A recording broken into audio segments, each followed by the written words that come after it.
Hey everyone, welcome back to another episode of This Week in Niche Pursuits News. And well, it turns out that Googling is now for old people. And Jared, do you know what is actually for really, really old people? Is the Wall Street Journal. Well, we've got both today.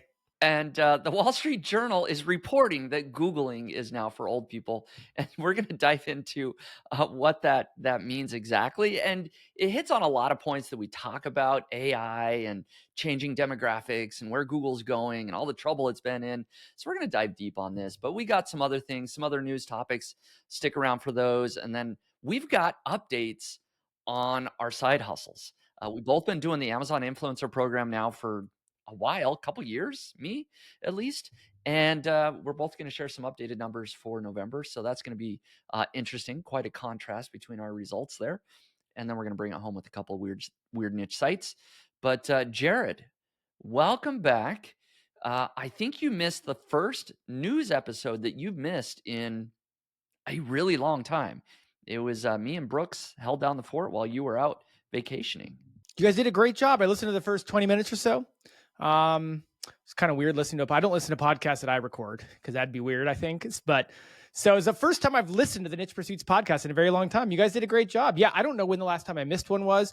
I was talking with Thomas off air a little bit this week, and he was like, "I was so weird not hearing in the podcast." I was like, "I don't even know the last time I was out there for the news." So.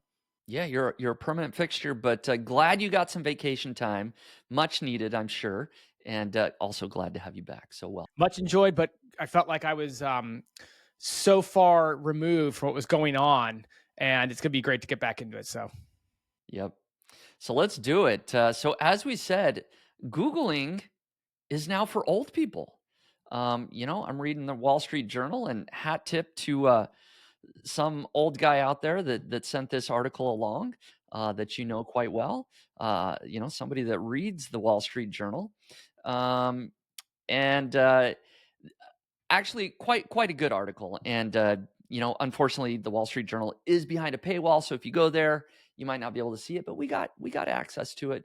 But this article basically talks about, okay, first it hits on, okay, it's not just shifting demographics that younger people maybe are shifting to other places, but that kind of the model of search is changing, right? And so one thought that I had on this, Jared, is I've actually had this discussion with my 19-year-old son right. in the past of, where do you search? What do you use when you have a question? Are you going to Google? And his answer is always no. Essentially, that Google is for old people. And he basically says that he goes straight to YouTube. That's his search engine. Yep. He goes to YouTube. Google is hardly ever, every once in a while. And so I know that a lot of the younger demographic are indeed switching to YouTube. This article specifically talks about I was TikTok. going to say TikTok's the other one. I talked to my 19-year-old neighbor, and she talks about TikTok as a place she goes to search. She kind of laughs a bit when she hears that I do SEO work on Google. She's like, "Oh, that must not be going well." And I'm like, "What do you mean? It's going great." And she's like, "Who goes to Google?" Yeah. Surprising for her. But to your point, But they are starting to take over a little bit of traditional search, right? They got the younger demographic, and they probably, there are a lot of cases. Hey, I want to learn how to do something quick, watch a 1-minute video, and boom, I'm good, right? What else jumped out at you in this particular article? well, this article does a very good job of tying together a lot of the different stories we've been addressing in silo here on the podcast, right? We've talked about Google's antitrust problem. They talk about that, but they bring it into a larger conversation. We've talked about Google's problems with their search, especially as AI has entered it and how the quality is not as high. They talk about that here, but they tie it together. And I mean, kind of like what you said, we talk about how Facebook is a social media platform for old people. And we talk about how, then we had Instagram, and then we had, there's YouTube, and then we have TikTok, and there was Snapchat, right? So we talk about as younger generations use different platforms, and we always look to Facebook as kind of this older demographic. We also talk about browsers that way. So MSN and Internet Explorer are for old, Bing, these are for older people. Mm-hmm. And then, you've got DuckDuckGo. But really, this article to me stuck out. It basically makes a great case study that like Google is dying a death by 1,000 cuts. And much of that, and they end the article by saying that is AI, the antitrust, all this stuff might be a moot point just because people aren't using it anymore, not necessarily as a result of any of the specific things we're talking about. Yeah, exactly. And what's even scarier for Google, I mean, it's the reason that it's alive and doing so well is its advertising platform, right? That's where its money is. That's where, that's why it's such a valuable company. Yes, its search engine is great, but it makes all its money off its ad platform. And it says here in this I was going to article say, I that, have the quote if you want me to read it. This is one I have up. yeah, go ahead and read it. Yeah, this process you talk about has already begun while Google, and I'm quoting from the article, while Google reported strong revenue growth last quarter, the rate at which people clicked on ads that appear in search results was down 8% compared to the year ago. Wow. According to data from advertising platforms, Sky. They say it's not clear why this is happening, but one logical conclusion is that it's the result of Google's own AI-based summaries, which eliminate the need to click on sponsored links or scroll down to where the ads are. Yeah. So That's a huge drop. that's a huge drop. I mean, 8% for a corporation. I mean, that's devastating, right? They're always looking for growth, and so a decline in number of clicks. I mean, that's terrible. And then one other stat, according to eMarketer, Google's share of the U.S. search advertising market will fall below 50% for the first time since the company began tracking it. That was a great graph they had there. That was stunning to see. I mean, Amazon, they talk about is really eating up a lot of dollars because brands are like, why would I spend on Google when it's still a broad search? When instead I could go and be at the place people are making their purchase. Amazon is the one that comes to mind. And so Amazon is taking up so much larger of a share of those ad dollars. And you can see that Google is really suffering as a result of it. Yeah. And so I think you hit the nail on the head, right? It's kind of coming from all angles here. We've got AI, we've got Perplexity, we got ChatGPT, all these AI tools that people are now starting to use in some ways for a search engine. And then we've got sort of new-ish platforms, the TikTok, the Instagram, all these other platforms that people are searching and using more often. And then exactly right. If you're an advertiser and you're selling on Amazon, maybe it's worth moving some of your ad dollars over there. So they're getting it from advertising, from search, from competitors, all these different angles is causing, troubles in the business. And so it will be interesting, fascinating to see what the Justice Department does with their antitrust lawsuit, how that all plays out. I mean, is it going to just damage Google even further if they have to get rid of their Chrome side of their business? But the one interesting thing about the article is it doesn't, maybe it does, and maybe I missed it, but it doesn't actually jump into too much the demographics, right? It says Googling is for old people, but it doesn't No, actually really I was break gonna. that out of like, okay, kids, 18 or 25 and younger use this. And it's a nice headline, but they don't actually say what old people are using. It's totally a nice headline. I think it's analogous more so than it is data driven. It's like Google is yesterday's news. Yeah. You used to Google things, and Yeah. I think what they're trying to say with that title is only old people Google things. Yeah. Yeah. Pretty much. And that's why I brought up my son, is because he essentially has said just that. Only old people use Google. So I don't know. Maybe we're old people, but like I said, the Wall Street Journal is really for old people. If you're reading a physical copy of Wall Street Journal, you're old school. It's funny how this type of article gets put in the Wall Street Journal, right? This was not a YouTube video. This was not a, Right. a TikTok video. This was accurately placed, I suppose, in the right area. Yeah. Many would say maybe it wasn't, but many would say maybe it was. Yeah. Do you ever get stuck in your business and wish you had someone you could turn to for solutions? Well, I think you should consider joining the Niche Pursuits community. You'll get weekly calls with experts on growing a successful online business, and you'll also get assigned a small mastermind group where you can solve your business problems as well as share your wins. For a limited time, I'll let you try out the Niche Pursuits community for just $1. Go ahead and use coupon code PODCAST at checkout in order to get your first month for just $1. Again, that's coupon code podcast. Go to community.nichepursuits.com today and see what it's all about. And maybe I'll see you on our call next week. Thanks a lot.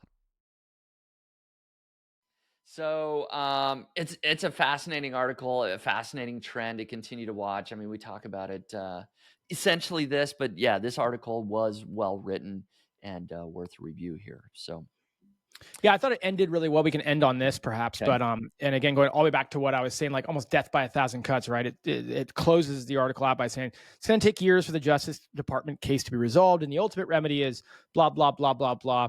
As with its attempt to break up Microsoft, the government's case against Google may be outpaced by competitive forces far more powerful than antitrust enforcement. And it's just kind of talking about how, like, hey, perhaps right now, just a change in the way people do things online is Google's actual biggest problem. Yeah. Yeah, exactly. Trends and user behavior are always shifting, and that definitely is probably a bigger problem. Yeah. So, Who would have seen that coming? well, speaking of Google, we still are always following Google and what they're up to because maybe it's for old people, but it is not dead just yet. And the Google November 2024 core update finished today. We finally timed this right. We Finally. often record news and then something happens right after we finish recording. But today, just a few hours ago, they officially did wrap up and complete the Google November core update. We actually dove into this a lot. Brooks and I did last week because we That's the thought part I listened to. at the Yeah. time we're like, hey, it should be wrapping up like today or tomorrow. It probably will. And so we did kind of a deep dive into it. And so maybe we won't dive as deep into it today, but this took 24 days to roll out, and which is much longer. They are expecting about 2 weeks, about 14 days. This took 24 days. Yeah, I mean, it's nothing like the March one we had that was over a month. I mean, that one I think was 40 days or something. Yeah, you're But right. it's still starting to feel like that. You get to the 2 week mark, and I have a couple clients who've really gotten a lot of volatility out of this one. So we've been emailing every couple of days about it, and it's up, it's down, it's up, it's down. They're like, I think you said it's going to be 2 weeks, and I'm like sending them the story. This is where I got that from. It's not Jared's made up thinking. Yeah. Still not done yet. So I finally got to send them the wrap story right before we recorded, and they finished up in the update, which is also great news. But yeah, this one had a lot of volatility from what I saw from the different, kind of Search Console graphs I have. I know a lot of people reported some ups. You guys talked a lot about different websites, different content sites that went up, and I saw a lot of the same things. So that's positive news across the board. Yep. Exactly. And that's what I've seen. I've continued to see people posting in Facebook groups or on Twitter that, hey, like I'm seeing a big turnaround in my traffic. Traffic's up. And so whatever it was that they tweaked in this core update, it does seem to be resonating fairly well among smaller publishers, smaller bloggers, seeing some turnarounds, things moving in the right direction. And so overall, I would call this a very positive update for smaller bloggers in general. Of course, different websites will be impacted differently. And so some sites certainly were hit, with this update, and others were not. And some have seen these increases. Like you sort of alluded to, I know that you said you had several clients. I don't know if we'll share all of these graphs that you had, but maybe you can just kind of give us an idea of some of the results that some of your clients were seeing. Yeah, just some screenshots that I grabbed. And there were some ups and some downs, right? So some clients had those ups, some clients had those downs. Many of them are content. I tried to only go for content websites and kind of isolate those. But basically, I think from a very high level, because we don't really want to dive super deep into it, we don't have the time. But from a very high level, like the websites I know that are kind of being worked on by people, they're still something that people are investing in and really, trying to continue to publish good content on a whole. As an average, saw a bunch of ups, and the ones that saw downs are people who perhaps had kind of parked their site for a while, right? Or kind of moved on, or maybe focused more on a social media angle or something like that. And so, again, that's not causal. It's not one-to-one, but it is something that's interesting for people who kind of working and investing in their site. There are definitely some improvements across the board, and pretty dramatic improvements, like tripling, quadrupling, like getting back to where they were in many cases pre-HCU, in some cases getting closer to where they were. Yeah. Yeah, that's what I was gonna say. A couple of these graphs that you shared, I mean, the increase is pretty significant. I mean, doubling in traffic since the core update has started rolling out. So hopefully, hoping for people that are listening out there that they're seeing a lot of positive increases in their own website traffic. So feel free to share in the comments. Let us know how it's looking for you now that the update has officially finished. And again, just one final thing on that. Even if your site didn't go up in this update, the positive side of having a collection of websites that has gone up is that we can start to talk about, okay, what did these sites do? What are they doing? What are they actively doing now? What have they done since, say, the HCU? And we can start to get some ideas for what we can all be doing. Even if one of our sites didn't recover, we can at least start to get some clarity on some of the things we can do that might help our site in future updates. Very good. Well, we have more breaking news that was just released. It looks like about 3 hours ago. Thank goodness we didn't record this yesterday, Spencer. Exactly. So we did it just right here. So I also have pulled up here a TechCrunch article that kind of just outlines, some of what I just said, essentially. But I mean, that's big. That they've got this new model that supposedly is bigger, smarter, faster, and I think they say specifically for coding and math. Um, and do you understand the GPT Pro model? I mean, it's $200 per month. Mm-hmm.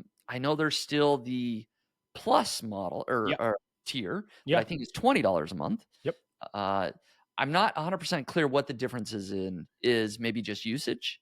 Well, that's all they said and commented on, which, by the way, I would love. My team at my agency runs into usage problems all the time, even being on the $20 a month one. Mhm. So that would be wonderful. I don't know, how much you get unlimited usage. So that would solve that problem for $200 a month. I also wonder if it would, like help on some of the things that maybe heavier users would benefit from in terms of its memory, in terms of tracking, in terms of its capabilities to maybe organize chats into projects. Like there's a lot that could be said for them making more of an enterprise solution, and I wonder if this is a step in that direction. Like let's say you're working on a team and you want to log in, like all you see when you log into ChatGPT is everyone's chats just spilling down in front of you. And if you're a power user, if you're something like that, maybe they're gonna, kind of do more than just give you unlimited access, but give you more features inside of that. Yeah. Yep, it sounds like they are building some new features as well. So more to come on that. If you take a look at Twitter, there's already potential backlash on the price point, right? It's high. Going from a $20 a month to a $200 per month, sort of tier. Like it feels like a lot according to some people, right? But if you're using it a lot and this actually drives revenue or productivity for your business, like maybe that's just a drop in the bucket for a lot of companies. Yeah, I think it probably is. I mean, when you find a good solution for where like a chat GPT can fit into a business, then $200 is a drop in the bucket for a business. And I think Yep. maybe OpenAI might be kind of realizing like $20 a month is probably the right price point. Maybe it's even a little too high for like the average everyday user, but for a business or a corporation or a person who's monetizing that, you're exactly right. $200 is not much when you Yep. look at what you can do with the power of some of these features. Yeah. It really is just fascinating to look. It's been almost exactly 2 years since ChatGPT launched, and they're getting bigger and smarter, but it is now so acceptable to be paying for an AI tool like this. Thinking 2 years ago, there were some AI tools that helped you write articles and do some other things, but general businesses were not signing up for some sort of AI tool. I think it's going to become really common for businesses to have, whether it's OpenAI or some other tool that they're using, like artificial intelligence is just becoming this layer that is required to operate as a business almost. Yeah, I mean, the productivity gains that people will get. I know there's been a lot made, especially of late, of like, yeah, AI actually, as it isn't actually helping people as much as it's made out to be, and all that. But again, you're still talking about being able to streamline different parts of your business. And again, when you take a step back for the cost of $200 a month, that's really a drop in the bucket for a lot of businesses. Yeah, exactly. Well, excited that we can announce this in a timely manner. It's brand new. Here you are. You heard it here on the Niche Pursuits podcast first. Um, all right, and then let's do one final news article. Nothing, too intense, but since Black Friday just happened, I mean, we're less than a week out from Yeah. Black Friday. Um, Klaviyo had some interesting numbers and sort of a look at what their customers are doing on their platform, how many products they're selling, and they shared just a lot of interesting numbers and strategies related to Black Friday. Some of the stats here, it says Klaviyo customers achieved record-breaking results. Over 15,000 brands experienced their best sales day ever. Drove more than $3 billion in total Klaviyo attributed value between KAV. Thanksgiving and Cyber Monday. I love how they have an acronym for Klaviyo attributed value. KAV. Yeah. Hey, when you're doing billions, it's probably worth having an You're acronym. exactly right. Fair play. But 420 million messages were sent. The peak order volume happened between noon and 1 p.m. Eastern time that day, when Klaviyo customers saw 1.3 million orders come through. So if you're going to plan a Black Friday, Cyber Monday deal, maybe that's the best time to be sending out your messages, right? Peak order volume between noon and 1 p.m. Eastern Standard Time. So that's good to know. What other data did you find interesting, or strategies did you find interesting that was shared in this article? Yeah, I mean, I think I noticed it in how I was being marketed too, but they talk about it in here. Basically, that one of the big kind of comings to know or things they shared is, and I'm sure everybody listening will be like, oh yeah, I felt that, which is basically brands began their Black Friday, Cyber Monday promotions a lot earlier, starting in early November. I think Yes. we're all sitting here going like, how far out are we going to go? Like, are we going to start getting Black Friday offers in September? It's like back to school's over, Black Friday, Yep. but they're pushing it forward and it's working. They said it basically, they attributed it to accelerating the buying cycle by 40%. And so, like it or not like it looks like Klaviyo is basically saying like the successful brands did push their Black Friday sales up and kind of got the dollars from consumers earlier on before people maybe had spent them.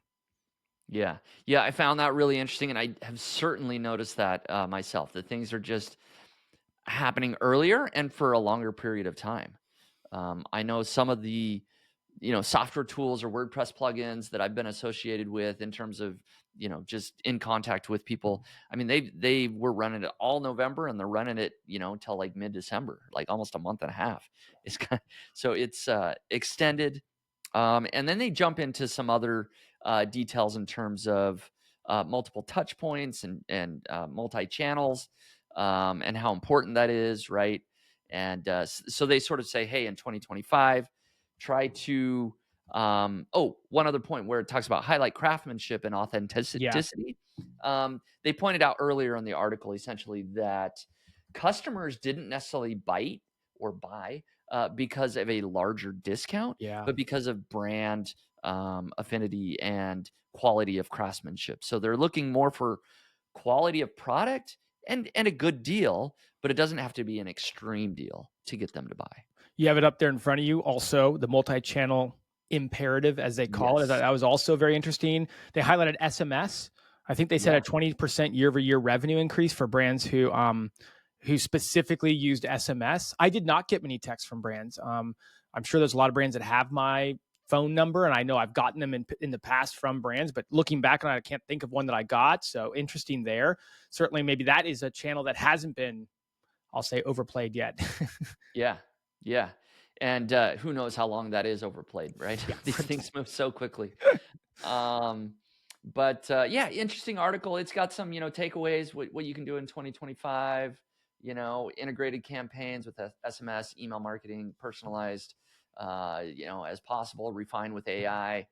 Of course, a little hat tip to Klaviyo. They try to, get you to use their AI, and then focus on localized messaging.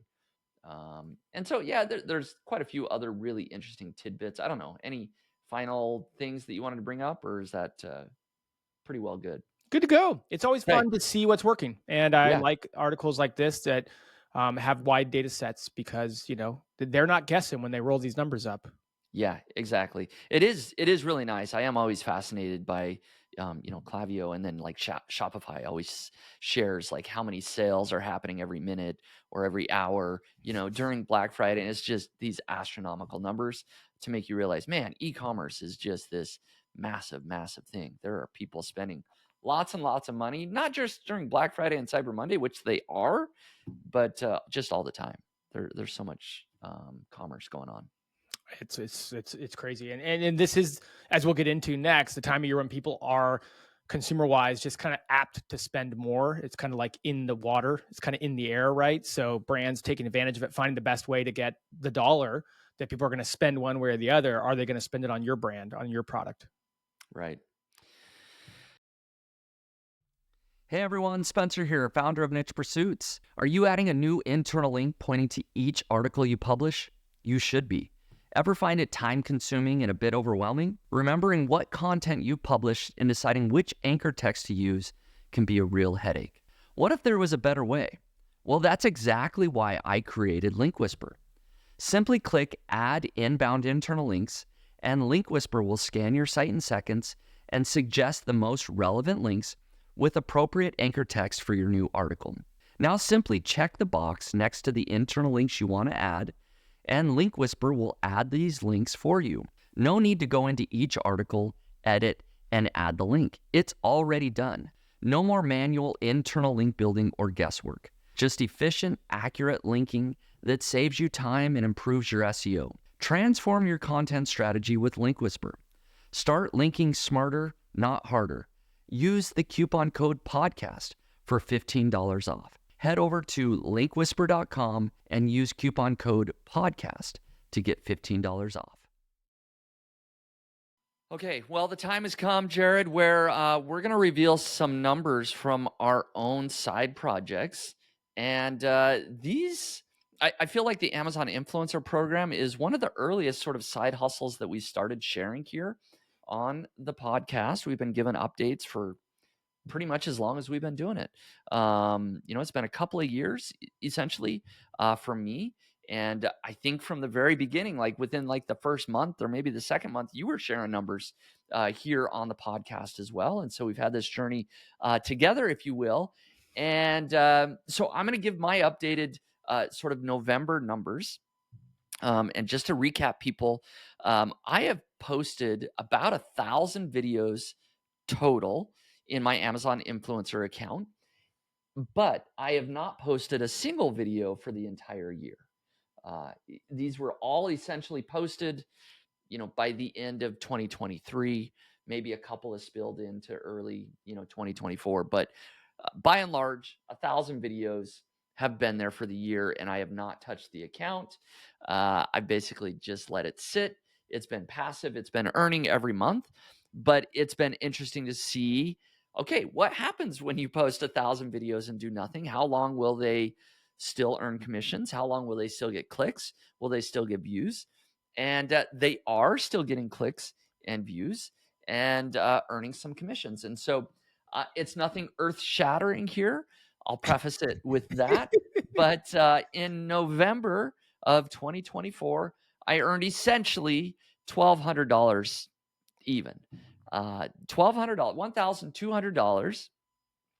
And compared to last year, I earned about $4,000 in 2023, right? So a year ago. So it is down significantly, but I also put in no work. So there's that, which is kind of nice. But that's pretty much my update. Maybe we have a little discussion on it. If you don't have specific questions, you can go into your update and then we can kind of compare those results. I just think it's interesting because you talked about the journey, the history. I did listen last week. You mentioned that you started in January 2023. I started in May of 2023. So we're 4 months off there. Okay. And really our journey last year was we were tracking the same number of videos. We were on really similar trajectories in terms of earnings. You were doing an outsourced model. I was doing a fully insourced model. So we had these variations in how we went about it in 2023. And almost we kind of had variations in 2024 as well. Now, I did not put nearly the effort in 2024 that I did last year, but I did get about 400 videos uploaded throughout the year. Yep. And so and it was fairly consistent. Like, I think there were only 1 or 2 months where I didn't upload anything. And so really in 2024, we also went different directions, and that you just parked it and let it sit. And then I kind of kept uploading, although albeit at a slower pace, about 40% of what I did. So Yep. happy to share my numbers, and then we can get into some of the differences there. Let's do it. I lost my tab here. So my numbers for November were $5,250 or so. So I also earned about $4,000 last year. And so that's about a 25% increase for me. Nice. So actually, I increased by the exact amount you made. Yeah. Wow. Now you're Just making me realized feel that. really good. No, This well, this you is didn't do great. anything. I've been uploading videos. That's true. So, You've been working harder. You deserve it. I mean, there's a little bit, but that's interesting, right? I've done about 400 videos. That averages at this point about 40 or so videos a month, 45, no, Yeah. less, 35, 40. So not many. At the rate that I kind of film them, it's just a couple hours a month I've been putting in. Mhm. But the earnings went up this year. The earnings have gone up. And happy to talk about some of what's sold and what's kind of trending and that sort of thing. But yeah, those are my numbers. Pretty excited, to be honest with you. Pretty happy with that. Yeah, your results are a lot more attractive than my results. Um, I guess it makes me wish that I would have kept recording videos. Maybe, but Um, maybe you wouldn't have had time to focus on the Facebook bonus program. that is true. That Like, is I've been true. so jealous hearing your Facebook results all year and kind of feeling like, man, why am I doing this influencer thing? I could have been spending that time on some new shiny object that would have been That's earning me right. a lot of money. So it's hard to say, right? We know Amazon influencer pays very well during November and December. Very happy right now, but there were some times this summer when you were sharing those bonus numbers, and I'm like, God, why am I working on this? So, There's always something to be a little bit jealous of, or there's always something out there you can look at and go, man, if I had just spent some time on that. So yeah, that's a good perspective to have. It's like you can't do it all. no. It just isn't possible. Although you and I definitely We try. try. We try in the name of keeping listeners entertained every week. We definitely give it our best shot. I mean, you just Mhm. released a video on that recently that's doing I very did. well. It's a blessing and a curse, you know? It's like I take it for what it is. I try all sorts of business ideas, call it an addiction or a problem, but, I've turned that all into a success, right? Yeah. I Finding mean, what works and doubling down. one thing I think it's interesting, last year, I remember our conversations somewhat was my stuff that was selling really well last year in Q4 was like, very much like home upgrades, right? Last year, it was a kitchen product that people were buying that was like a nicer version of the basic appliance, right? And so I talked a lot about how this is a time when people are making like upgrades, and I talked about how, oh yeah, last year I bought AirPods and replaced my like standard headphones with like the top of the line kind of wireless headphones. And I'm seeing that exact same thing this year, which I think is interesting because last year your big sellers were like gift items, right? They were Yes. things that people bought not to use in their home, but to give to someone. And I'm not seeing much of that this year. I don't know if I just don't film those or if, once again, that's just how it played out this year. But once again, I'm just selling like kind of nicer home products that I think people are upgrading into. Yeah. And, that's interesting. I didn't dive into my results, but I had forgotten that we had that discussion. You have an excellent memory, Jared. Last year we talked about, yeah, the types of things that were selling well, and it was a couple of gift items in particular. Um, and I'm guessing that I'm not selling those this year. I haven't looked, but I'm guessing those kind of fell off the map, and my videos just aren't performing well for those couple of products. So, one tip for you, Spencer. Yeah. I don't know because I did this. Last year, my best selling product, call it X. In early November, I went to that video and I looked at the product that I was tagging and it was gone Ah. because that Ooh. the store that was selling that was not selling that anymore, but it was the same product was being sold by a different store with a different ASIN. Aha. I verified that it was the same ASIN. I verified that it was the same product, and I just switched that, and all of a sudden I started selling that again. Ooh, that is interesting. I bet there are several products that are So, I like mean, that. you're not going to want to do that with all 1,000 of your videos, right? But Sure. maybe your best sellers from last year that sell well. And if they've upgraded the product, right? And that product just is out of like, it doesn't, they upgrade product lines. And so maybe they don't sell that version anymore. Well, then you're kind of, that's a bummer. But if it's the same product, but just not being sold by that brand on that ASIN, you can maybe tag the proper ASIN where it is being sold, and it's the same video for the same product. That's an excellent tip. You're full of wise advice. Hopefully people are taking notes out there, not just me, that they should do that. They should look at that. I didn't even think of that. There's still a couple weeks of sales, of what we know Yeah. to be very good sales periods. So, try it with maybe 5 or 10 of the videos that performed well last year. Just make sure that they're, that if they're not properly tagged, maybe you could fix that. Excellent. Very good. Well, do you have any other advice or thoughts on why you've had such a good November? I mean, it's just the sales volume on Amazon at this time of year is the best thing I can attribute it to. There's obviously, just talking about our variation in numbers, we were the same sales last year. You actually outsold me in December, if memory serves me correct. I think you outsold me by a pretty good amount. And then this year I'm 4 times up on you. So there's something to the consistency of publishing videos. There's something to that. I can only imagine, because that's the only thing you and I have done differently this year is I've continued to publish videos, but we started the year with the same number of videos, right around 1,000 videos each. So there's obviously something to consistency. If you're thinking, maybe not right now, but if you're thinking about the longevity of your time on the Amazon Influencer Program, it seems there's something to consistency and being consistent with your publishing. Yeah. Yeah. And just to know that there is a shelf life, and, that these videos will decay, if you will. But I'm still making about a third of what I made last year. And so, without doing anything for a year, that's kind of cool. It is encouraging in a way, just to know that, hey, these videos will live on for at least a year. Well, and to that point, I mean, and when we can move on, of course, but like almost to that point, if put yourself, we'll say pre-HCU to make it really easy for your head, but let's say you have a niche site that last Black Friday, last November, made $4,000, right, from affiliate sales, maybe ad earnings, maybe you had a couple hundred articles up, you had the rankings, and then you didn't touch the site for a whole year. I mean, you wouldn't be surprised to earn $1,200. You'd probably hope it was earning maybe $2,000, but you would not be surprised for it to have dropped roughly this amount. It's odd how much it kind of has some similarities to some of the other side hustles we've traditionally pursued. Yeah. I guess we're finding that there's not really a passive income model here.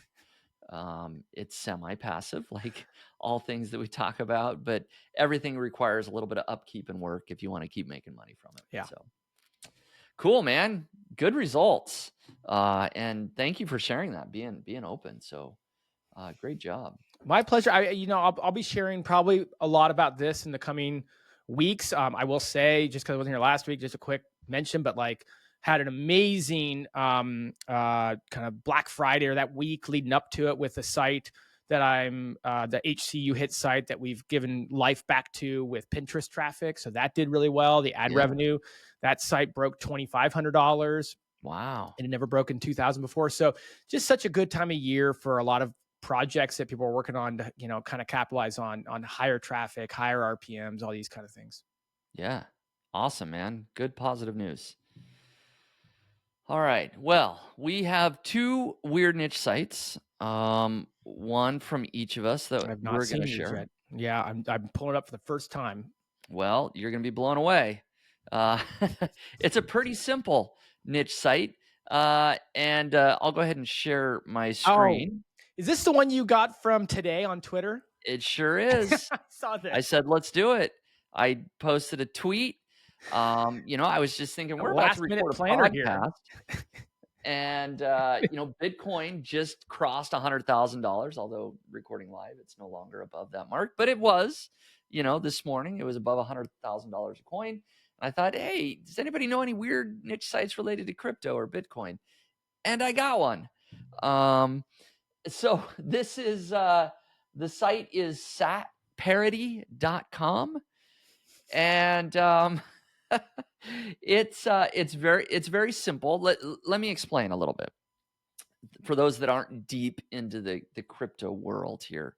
So a Satoshi, Satoshi Nakamoto was the mysterious founder of Bitcoin, and one Satoshi is like the smallest denomination of a Bitcoin, and it's like 1/millionth It's like 0.000001 of a Bitcoin, whatever. I maybe said the wrong number of O's. I don't know, but is 1 Bitcoin, right? So it's not, the lowest number isn't like 0.01 Bitcoin. It's 1 millionth of a Bitcoin, and that's called a Satoshi, is the basic denomination. And so, in order for there to be parity between 1 cent US dollar and 1 Satoshi, that would mean that Bitcoin has to be worth $1 million. So when the price of Bitcoin reaches, one coin reaches $1 million, that means we have parity between 1 cent and 1 Satoshi. Okay. And that's all that this website does, is it gives you a calculation. Right now we're at 10 sats, So 10. a little ways to go. We got a little ways to go. Wait, When I wait, looked at it earlier this morning, it was at 9. Yeah. But Okay. the price has dropped slightly. We're now below $100,000 a coin. But this is if you're not seeing the screen, like, this is really basic. It literally says 0.01 US dollars equals 10 sats. And then up in small letters, at the top it says 1 Satoshi equals 1 cent, parity. And then down at the bottom, this is a little bit more interesting. There is words that say buy Bitcoin, and then built with, buy at sat parity. You can follow them on Twitter. But the buy Bitcoin, if I click on that, Oh yeah. hopefully I didn't just, get a virus, but it is an affiliate link. It's very clearly an affiliate link. It's got the referral code, right? And over at river.com, you can sign up for a Bitcoin wallet. I'm glad you did have a Bitcoin kind of ode here, because obviously so many ups and downs. And so for those people who have continued to invest in websites about Bitcoin, like, they're getting rewarded now. And it's really cool to see, because I know a lot of people are very, very fascinated by that whole space. And it's really fascinating to see. But this is a very simple site. And I think that you won't find a simpler Bitcoin site. I got a hunch they don't make much in terms of affiliate sales. To your point, just if you're going to visit something like this, like a very niche term that's probably only relevant to people who know a lot about the Bitcoin market, I'm guessing, like, they probably already have their places they buy their Bitcoin from. So maybe not. Maybe I'm wrong. So there you go. That's my weird niche site. Kind of just a fun one, satparity.com. Well, mine is weird as well. I have to admit, I put this in a couple days ago and haven't looked at it since. But this was shared with me by a listener. I'm trying to do a better job of saying it, so I write it down. Juliet, thank you. She didn't know when she shared this with me that I have a personal connection to this whole world, we'll call it. Now, it's a weird niche, but I have personal stories about it. So the let's see, what is the website? It is gogeesego.com. Yes, it's about geese, and it is the solution to your geese problem. Now, Spencer, did you know that geese are a problem in Europe, and an area that I feel like probably has a lot of geese? Do you have geese problems? I was not aware that this was a problem. It's a We problem. do see quite a few geese, Yeah. particularly parks. We have a river, the Columbia River goes through the middle of our city. So there's a lot of geese along the river, but I didn't know it was a big problem. So we live kind of up in the foothills. We live really close to a couple lakes, like within, almost like as a crow flies 0.2 of a mile kind of thing, like so close. And we have a swimming pool. And I will tell you that geese every morning in the spring are in our pool. And they don't want to leave. They don't want to go away, and they don't care if every morning you go running out at them, screaming at them, whatever else. And so here is this company that gets rid of geese in a humane way, and they have a whole website on it. It's really pretty interesting. Now, they aren't just like a classic service business, like they have content. They rank for almost 2,000 keywords. So they got a bunch of like articles on different geese topics and how to get rid of them. They rank pretty well for them. They are number 4 for what do geese eat? Number 1 for why do geese honk when they fly? So they've kind of created this whole like content site all around geese, if you will. Yeah. It's really fascinating there. But if you're wondering, like, what do they do? Well, they will help you get rid of geese. They're just a local business to the central Ohio area. So Mhm. it They're now not gonna here's what's help you fascinating. out. My thought was, oh, this is gonna be cool to share about in the podcast because they're the only ones who've kind of figured out this whole geese thing. They're doing it in Ohio, but all of our listeners could then go do it in Washington or go do it in California, right? Right? No. Oh my goodness. This is a thing, Spencer. Did you know that getting rid of geese is a total thing? They only rank number 14 in Ohio Huh. for getting rid. There's 13 geese companies higher than them just in Really? Ohio. Wow. So they rank 14 for Ohio geese control. There's 13 ahead of them. So this is quite, I mean, blows me away. This is quite the business model here. It's competitive, apparently. I mean, I would think a geese company must do very well up in, like, say, Washington, where, you know, there's lots of water and lots of geese going up to Canada and back. I'm being stereotypical in every way, but still, I feel like it could be a good thing up there. Yeah, no, like I said, we see quite a few.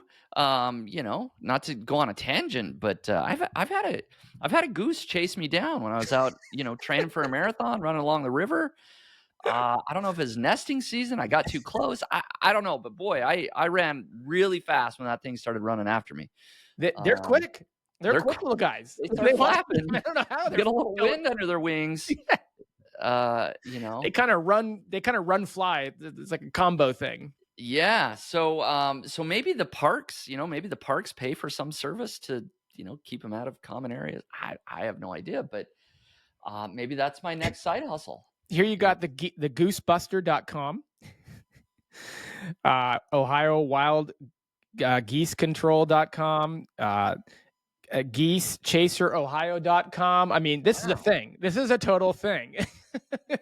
Does it list how much, or do you have any idea how much it costs to like hire Oh, good question. their Let's see. services? Services, removing geese. I imagine you have to get a quote or I something. think you have to get a quote. Let's see. What if my property is a pond? Very different. How often do goose? How often do I need to scare the geese? Um, Our favorite properties to work with include Class A office buildings, shopping centers, hospital, medical facilities, corporate campuses, and corporate holdings. So maybe Yeah, it's not so much of a one-on-one service as it yeah. is. Yeah, you got to call them. It looks like, but they have goose repellent. Looks like, I don't know. I didn't really dive into that. I should have though. Yeah, they're located in Columbus, No, Ohio. I just curious. So, um, I you know, kudos to you because I don't believe I have ever known that this was a business model. That you know, how to get rid of geese or geese pest control essentially, right? It was a thing. I had no idea. I mean, again, like we always go back to, it's fun to talk about bizarre niches of the world we never even knew existed. But it's also fun to get your mind going. You know, you might be out there listening, and I mean, this classifies as what a lot of people on like Twitter like to talk about. Other people like boring businesses, right? Like, Yeah. this is a classic boring business. But I mean, you lock down some of those corporate contracts. I mean, they're not going to be wanting to search for new geese control people every year. You're probably good to go for a while as long as you do a good job. That's right. Just service the contract and yeah, you're good to go. I mean, I don't think the CEO gets up on a Monday morning and goes, you know what we really need to do? We need to cut costs when it comes to geese control. It's like That's right. the same guy 20 years in a row. There you go, man. I need to get my my oldest son to go out and knock some doors and say, "Hey, you got a geese problem? I can handle it." Well, to that point, I mean, it looks like there could be a gap in the market on the residential side of things. You know, you got all this corporate stuff, commercial stuff. I know that's you know, probably pays a little better, long-term contracts, but I don't know, there could be an opportunity in the residential side of There things. you go. Get the wheels turning for people. So that's a good one. GoGeeseGo.com. And apparently lots of other examples just in Ohio. Just in central So Ohio. so check your local market, see what you can find. Awesome. Well, very good. Yeah, I guess we covered it. We got the news, we got the weird niche sites, we got our side hustles. The news carries on. There's always new announcements, new things happening in the digital marketing world. So thank you everybody so much for hanging out with us for a little while. And Jared, welcome back. It's great to have you on the show again. Don't worry, you're stuck with me for a lot longer. I don't think I have a vacation plan for a while, so it's good to be Hey, back. that's what I like to hear. Hard worker. There you have it. Have a good weekend, everyone. Enjoy Q4. Thanks, everyone. Hey there, thanks so much for listening to the Niche Pursuits podcast. Did you know that Jared and I are members of a private group called the Niche Pursuits Community? And today I want to share with you how you can join for just $1. The Niche Pursuits Community is a private members area for niche online publishers to mastermind and grow their businesses together. We hold weekly calls live with experts where you can ask questions. These experts share tips on Amazon Influencer, Google Discover, building email newsletters, getting traffic from Facebook, and other strategies to grow your online business. You'll also be assigned a mastermind group of 4 or 5 other people in a similar stage in business as you. Dive deep into your business issues and get your problems solved. If you use coupon code PODCAST at checkout, you'll get your first month for just $1. Go ahead and give it a try. Come join me, Jared, and lots of other digital entrepreneurs inside my private group at community.nichepursuits.com. And be sure to use coupon code PODCAST. I'll see you on the inside.